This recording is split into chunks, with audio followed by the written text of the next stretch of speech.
Transformers: Rise of the Beast proves that the Transformers live-action film formula is tired. In fact, the latest Transformers movie, this one directed by Caple Jr., retreads familiar narrative ground where human characters, Autobots, and other allies travel the globe in search of a device that could forever alter the course of an intergalactic war in order to find it, all before a villainous faction uses that said device for themselves to morally and mortally devastating results. Because truly, these films all revolve around space MacGuffins, and unfortunately, we the audience have seen this Transformers formula, or the Transformula if you will, way too many times. After all, the Transformers live-action film franchise, debuting in 2007 with Michael Bay's simplistically titled Transformers, is 16 years old and has had a grand total of 7 movies released between then and now, with 6 of those 7 films following similar narrative, thematic, and stylistic beats of one another. They're all about the fate of the world, humans and machines learning to trust each other, and have objectives involving finding magical space items, all while featuring human characters that we at best don't care about, and at worst are Shia LaBeouf. And now with Rise of the Beast, the Transformers series just feels repetitive at this point. We are overly familiar with this similar type of story that has been crafted in the same style and tonal consistency as so many of the other prior Transformers movies, and for that, Transformers: Rise of the Beasts represents a tired franchise. The series about giant alien robots that transform into cars, trucks, and jets is stale now. What a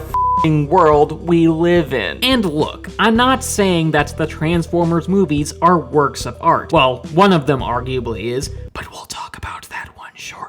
If anything, for the most part, the Transformers movies are really shit, especially the first 5 films, which were helmed by Michael Bay. Because to be clear, they were quite bad. But unlike Rise of the Beast, Bay's Transformers movies were horrible cinematic experiences due to reasons that did not stem from being boring or formulaic. No, instead, they were bad for other reasons. Reasons like unlikable lead characters, shameless worship of the US military, horribly filmed action sequences where the good guys and the bad guys are often hard to discern from one another, racist caricatures, and problematic representations of women who are portrayed in titillating fashion for the purpose of boner candy. And for those reasons, as well as probably a few others I'm overlooking, Bay's Transformers endeavors aren't very good. Yet Transformers: Rise of the Beast is bad for different reasons, with its primary problem being that it doesn't deviate from the earlier mentioned layout of most Transformers movies, and as the 6th movie in this franchise, not including this one, which I will be explaining shortly, that follows this type of style, tone, and structure, that's a lot of narrative and thematic retreading of the same concept with minimal variation, meaning that Transformers: Rise of the Beast overall represents a franchise in desperate need of a permanent change of direction. And that's too bad, given that Travis Knight's Bumblebee, i.e. the previous movie, showcased how a Transformers film can successfully buck the pre-established Transformers narrative blueprint. After all, Bumblebee's conflict and stakes were more personal and character-based compared to any of the other Transformers films. While yes, there was some awesome action sequences and the antagonists were evil robots with sinister goals, because obviously, the movie places a much heavier emphasis on establishing an emotional connection between the audience and the characters than any Transformers movie before and now since. If anything, the action and the main conflict, at least until the 3rd act, were more secondary compared to the character development and the coming-of-age story revolving around Haley Steinfeld's Charlie, as well as her budding friendship with the Autobot Bumblebee, a character-based story that was honestly really impressive because in most Transformers films, the human characters kind of suck and are very insignificant compared to the Transformers. Because, you know, if you make me choose between liking alien robots or Mark Wahlberg, I'm gonna take giant alien robots every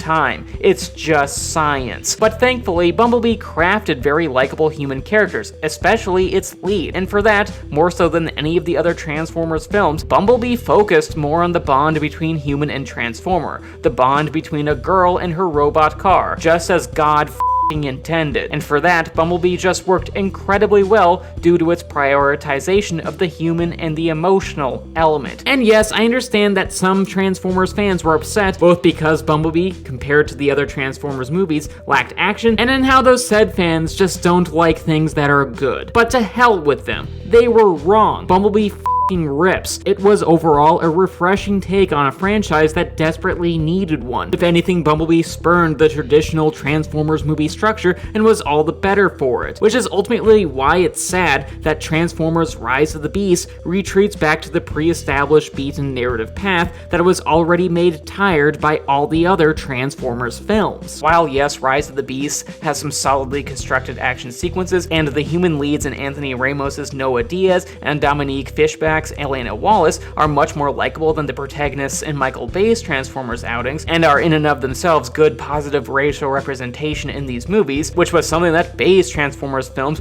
really struggled with. The film unfortunately prioritizes an overarching conflict with a world-ending threat, a journey to find a space MacGuffin before the villains do. It introduces a faction of robots in the cinematic continuity that can be sold as movie tie-in editions of an established toy line, vis-a-vis the Maximals, and it has narrative and thematic overtures towards the importance of working together and such, because friendship is magic or whatever. And all of these elements are just so damn played out in the Transformers series, because as a franchise, Transformers is tired and needs to go to bed. And yes, as stated before, the human characters in Rise of the Beast are much improved over the lead protags in Michael Bay's Transformers films. These said characterizations are bogged down by a rote conflict that'll make the average viewer want to book their ticket to Snoozeville, because truly Rise of the Beast's story gives you little reason to emotionally invest in it. It just sticks to the formula, the same narrative and thematic beats we have seen in so many previous Transformers films, and that's just not good enough, especially after the earlier mentioned Bumblebee showcased a very satisfying alternative to where the stakes were more personal and character-based. If anything, it was a movie that gave the viewer reasons to care about it, reasons that Transformers Rise of the Beast just doesn't have, because unfortunately, the newest movie in the series went back to formula. It retreated back into its comfort zone, and for that, the newest Transformers movie fails as a cinematic endeavor.